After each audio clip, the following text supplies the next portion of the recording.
All right. Are we all ready? Now I gotta remember what I say.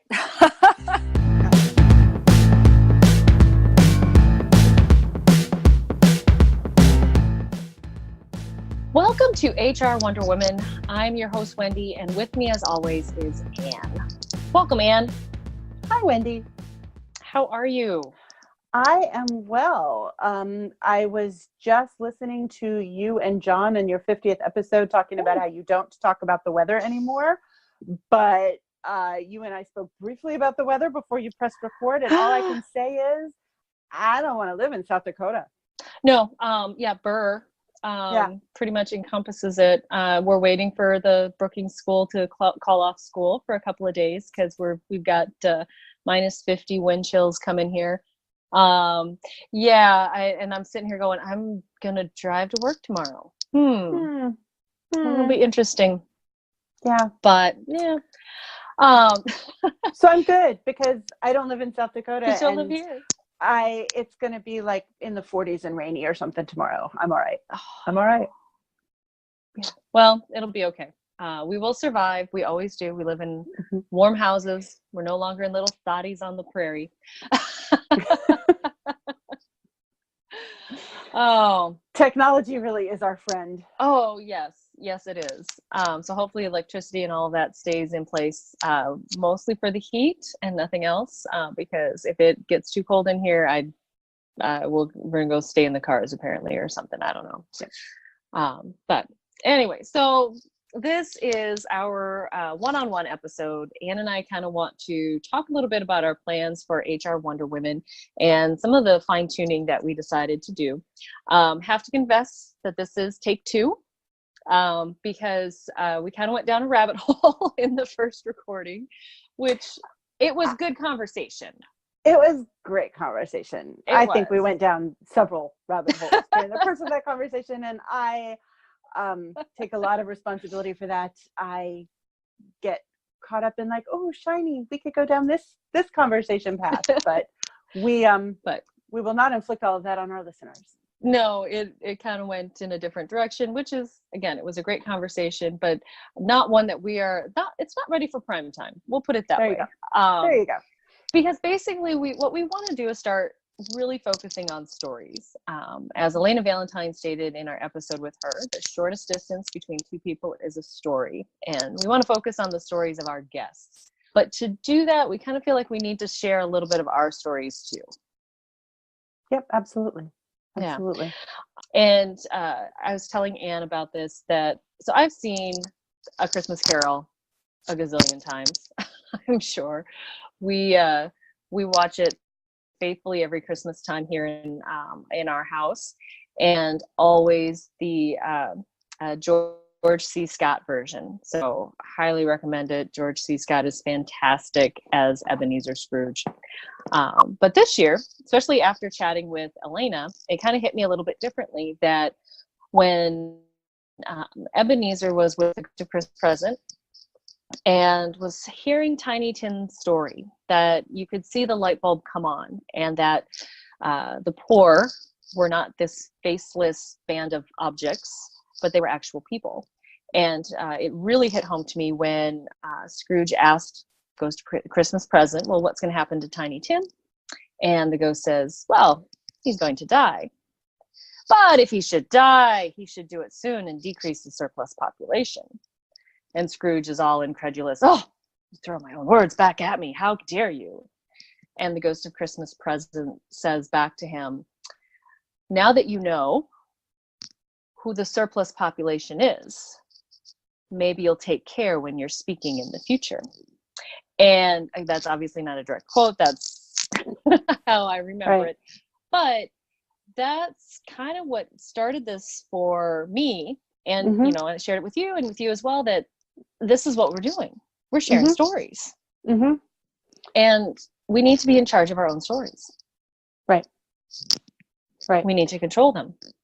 Right. Well, we need to be able to tell our own stories in our own voices. And I think that is a lot of what we're trying to do here with the HR Wonder Women, is we are inviting women on to tell their stories in their voice and to speak their own truths, and stories that we might not otherwise hear, but stories that need to be told and stories that need to be heard. Exactly. And, it is in their own voice, speaking for themselves with an HR twist. Well, we are an HR podcast. We are an HR podcast. Yes. Yeah. So we do need to do that. But one of the things that we've struggled with as two white middle-aged ladies is identification, and how do we refer to people? And the best way to figure out how to refer to people is to ask, right? Shocking idea. It is. But it's always been rude. You're not supposed to talk about those things, Anne. Well, we are not just two middle-aged white ladies. And it is funny because for the longest time I didn't want to be referred to as middle-aged, and now I'm going to hang on to it for as long as I can before I move on to the next step. No, but I mean, in all seriousness, we are not just, we are two middle-aged white women who grew up in the Midwest, where we definitely learned in that time and place that it was rude to ask. We grew up in a very, like, you want to be colorblind, and it's rude to point, and it's rude to stare, and it's rude to talk about things that are different and other. And it took me a long time to get past that and find my own voice, quite honestly. I mean, I will say, as a woman growing up in those times, you and I talk about intersectional feminism, and that we are white and we are feminists, but we don't want to be white feminists. But just from just a feminist perspective, growing up in that time, finding my own voice to where I felt comfortable just sharing my own truth, took a long time. And so to come to that place where I could talk to a woman who is a person of color or who is LGBTQ or whatever, and like openly address it and say, so tell me about that. I need to know, because if we're not gonna look at feminism through a white lens only, then we have to know the stories of other women who are not white. Right. Yeah, and it was, Margaret Spence mentioned it in our first episode, where, there's a glass ceiling. There are, roadblocks for women, but for women of color, for LGBT women, for disabled women who are not white and whole, it's a concrete block. Right. You can't just take it down. So that's what we want to do. And it is through stories of individuals. And that's, that's kind of where my story kind of goes into too. But, so we'll start how we're going to start with self-identification. So Wendy is, I am white, female, straight, and I use the she, her identifiers. Anne, you wanted to identify yourself? Pretty much the same. I am white, straight, cisgender, non-disabled woman. I use the she, her, hers pronouns. Yeah, and it's, too, for our guests, hopefully you will listen to this first before you join us, but please identify as you identify. Do not limit yourself to the identifications we chose, because we don't know. I don't. I'm going to just put it out there. I don't know how you might identify, and I want to know, because then I know how to just address you and know who you are. So I think that this is, this is important for us to do. And so we're going to do it. So be uncomfortable. Yeah. I mean, be uncomfortable and shut up. But that whole idea, right, of becoming comfortable with discomfort, I think that's the key, right? Like we cannot, Brene Brown said that if you think that you are being brave, but you're comfortable, you're not really being brave. True. And that bravery is really vulnerability. So I think the heart of what we're doing here is you and I are trying to make ourselves vulnerable, which is going to put us in some uncomfortable places, because we really want to. If we are vulnerable, then our guests can be vulnerable and they can share their truths. And it may not always be easy. And we may struggle with our Midwest sensibilities and be uncomfortable asking people some pretty straight questions. Yeah. But you know what? We're just going to put it out there, and we're going to expect that we're going to make mistakes. And when we do, we're going to pick ourselves back up and keep going, because that's who we want to be. Yeah. And tell us, please. Yeah. You know, Yeah, if we, for sure. if we've made mistakes or done something wrong, please call us on it, because that's the only way we get better at this.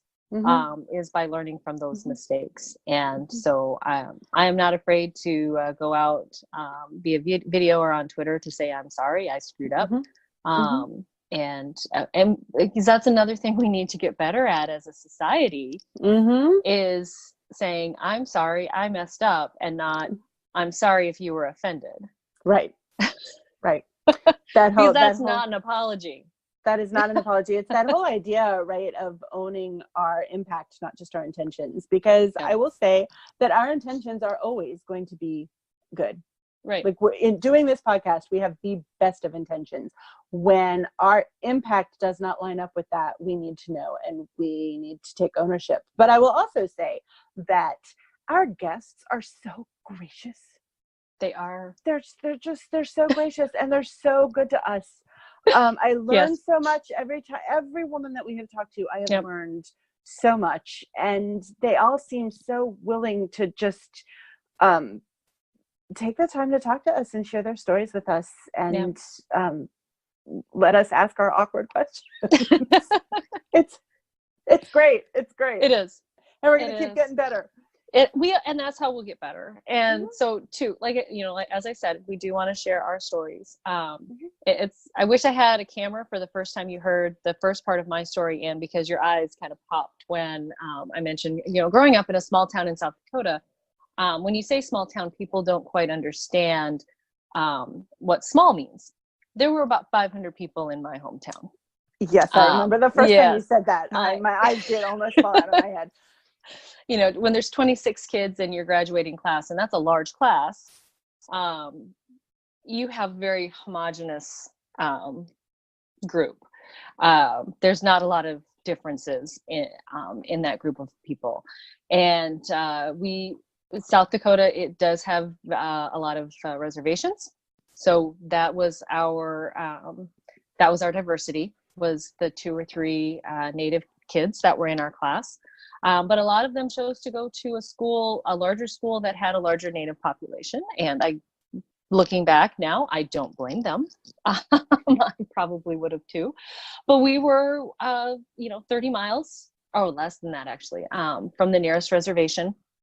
I know my mom did a lot of work with Native children and helping them learn to read. That was her job. She was a reading teacher.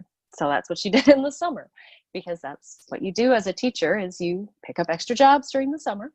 But most of us went to college. If you went to college, you went to college nearby. Very few went off into the world, into far off places. Some people did join the Army and Navy or the military. So that was the only way that you would get out and see the rest of the world. So yeah, there was not a lot of diversity growing up in my school. And, you know, it was an other. So when I would meet someone who was a minority, they were, I never saw them as a minority. I always saw them as just a person. But when I did move to larger cities, then they really did become more of that other and became more of a group. And so it's taken time for me to learn to get to know people from their stories.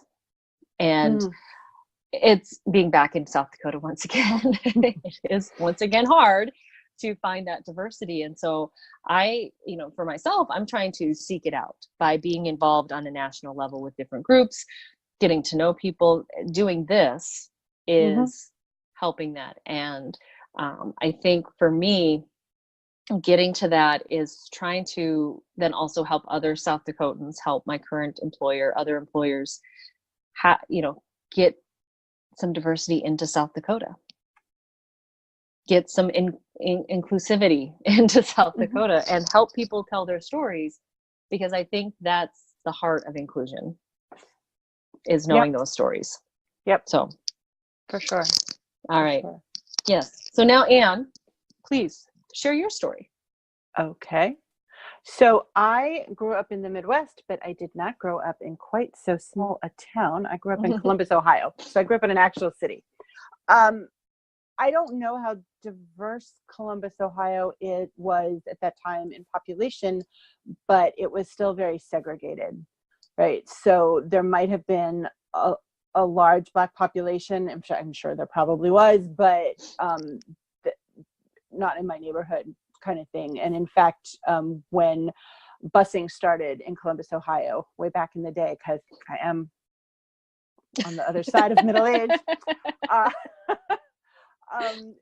so some kids were bused to my school, but it still didn't really impact me. I grew up, I don't know, in a pretty homogenous place, and I didn't give a lot of thought to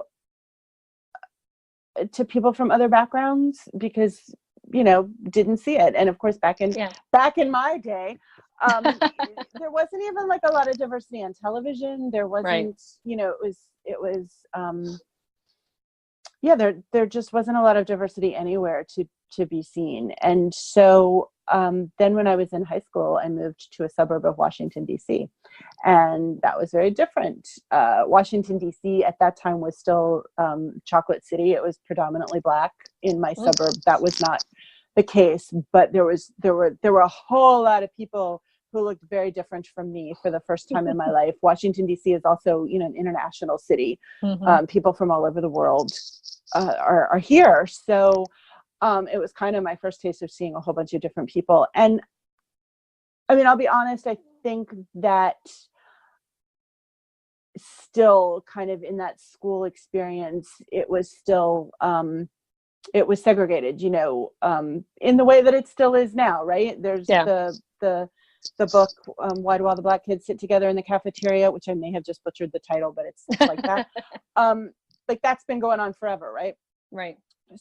When I was newly married with young children and we bought our first house, we bought a little townhouse in a neighborhood, and that neighborhood was the most diverse neighborhood I think I'd probably ever lived in my life.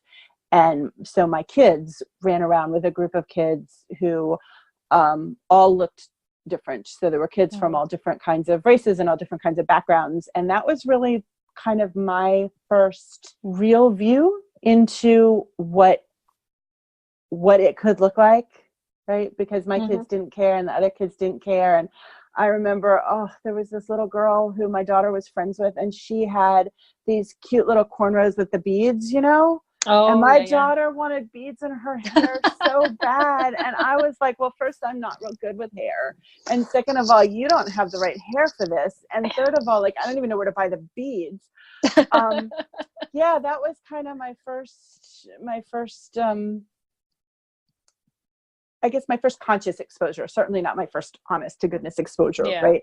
But my first conscious exposure about thinking about race and thinking about diversity and thinking about what that means to be inclusive. I didn't have that language, right? I didn't have the diversity inclusion language at that point, but that was the first time I really thought it's important. It is important. This is really super valuable that my kids are having this experience where they are growing up with friends of all different kinds of backgrounds. And I think from that time, it became important for me to see that continue.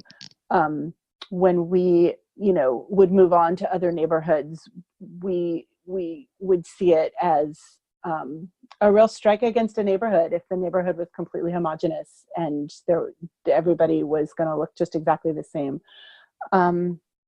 And so, as I kind of moved into HR and thinking about diversity and inclusion and thinking about, I said earlier, it took me a long time to find my own voice, right, as a woman. And so thinking about what it means to have an authentic voice and then what it means for everybody to get to have their own authentic voice in an organization.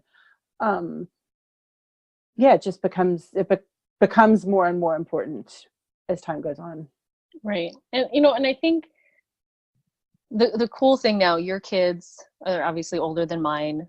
Yeah, I think that my grandchildren are closer in age to your children probably, than my but kids are, but it's okay. Your girls, my girls, are probably more of that, quote, colorblind. I don't like that term, but that colorblind society that we were told to be, in that they don't care.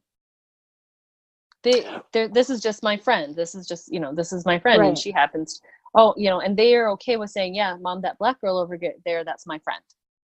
Because they know that's how to identify her. So when they are colorblind, they're not trying to come up with this convoluted way to describe somebody. Oh my gosh, right. Because we can't it's the girl over there who's about my height with the curly hair wearing pink and, well, there's 3 girls over there with curly hair wearing pink.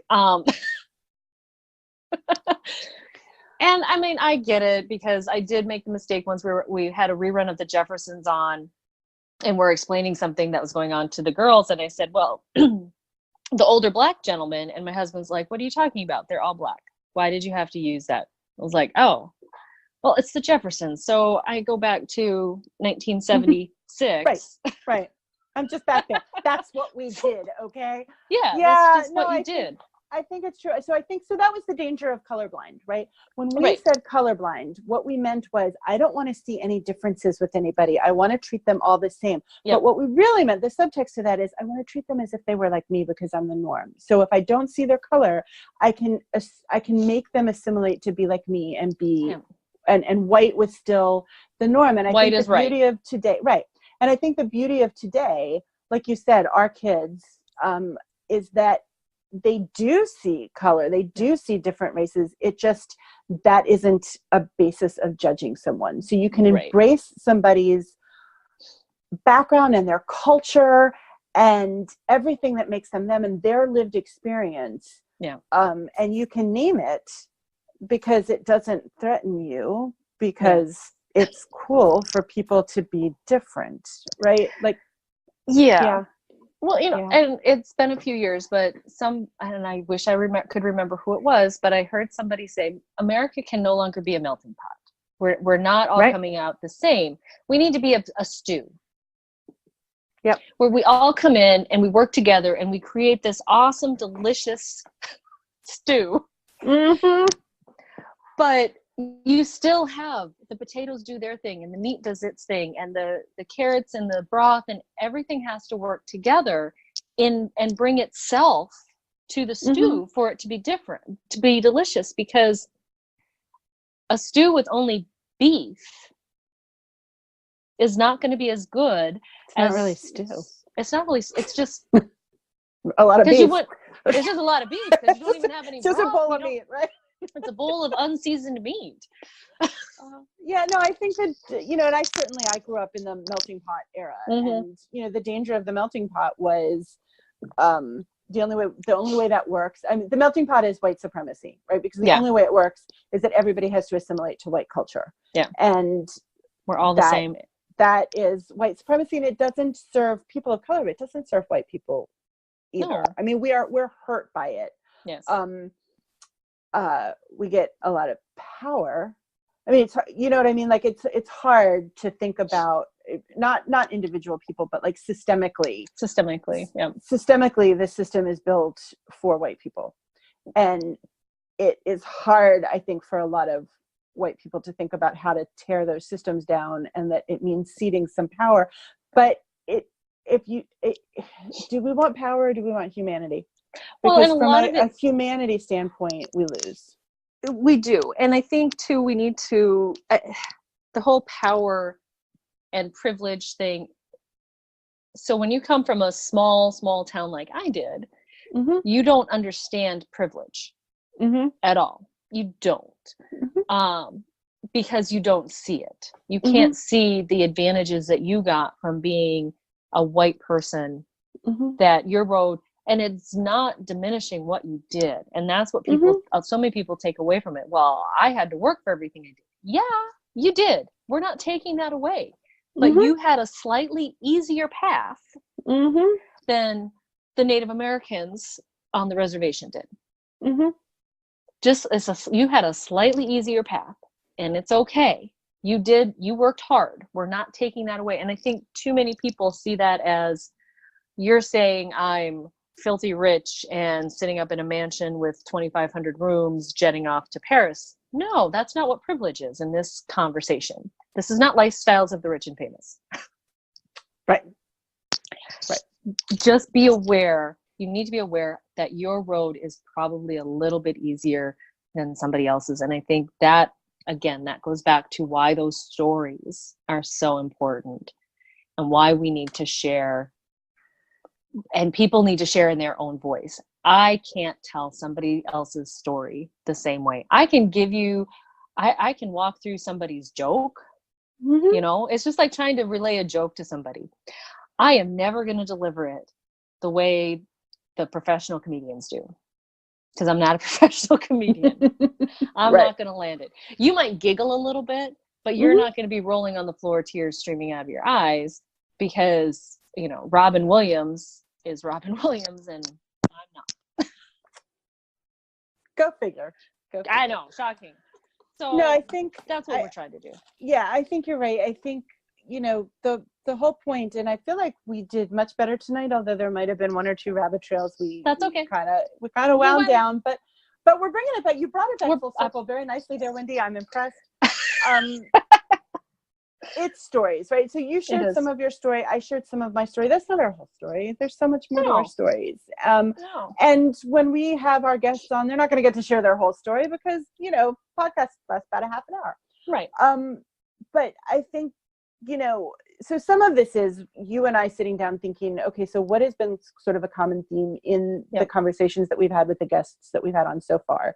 Some of it was a conversation, quite honestly, what differentiates the HR Wonder Women series from your original podcast series with John, the HRSocialHour half-hour podcast, which is amazing, by the way. And if anybody is listening to this and they haven't heard that, go listen to that. Yes, please do. Yeah, I mean, it's a great podcast. And that one, I feel like what you guys do with that podcast is you say, here's another HR professional, and we're just this is like what it's like to just sit down over a cup of coffee or a glass of wine or a beer or whatever, and just chit chat and get to know each other a little bit better. A lot of which, though, is like tell us about what you do. Tell us about how you landed in HR. Tell us about, you know, relate your story predominantly through an HR lens. Yeah. And what differentiates us here, I think, in this podcast is tell us about your story through the lens of you as a woman who is Black or LGBT or Latinx or whatever it is, right? However a woman with a disability, identify. whatever from that sort of intersectional. Tell us about your intersectional experiences, and then use that to put to look at HR. So it's instead of like, let's look through an HR lens at stuff, it's let's look through this lens at HR. Yep. And so it is not a complete and total departure from the original standard podcast that you and John do. That again, if you haven't been listening, you should. But I think it's important that people know, like, what's the difference? What would be the difference between, you know, our conversation with Sarah Morgan and a conversation that you and John would have with Sarah Morgan. And I think that, you know, that's the difference, right? You want to know about her experiences in HR, of which she's got tremendous experience. Listen to that one. You want to know about her experience as a Black woman doing HR, you know, listen to ours. And I didn't mean to single out only Sarah Morgan. We've had excellent guests who have all had we have wonderful had things awesome to guests. say. And honestly, one of the things that John and I have kind of said is that right now we don't want to cross over guests yet. We're not going to have any crossover episodes yet. We do have people that have been on the social hour that we would love to sit down and talk with, and fingers crossed, maybe we can get some of us in one room, because we'd love to have a fun panel discussion. And just talk, and we'll have mimosas, and it'll get crazy. And so I think that's what we're doing here, Anne, is we are we're the spinoff. We have our own little flair of talking about it from that uncomfortable way. And I do believe it was Sarah Morgan. I love that we're quoting our guests.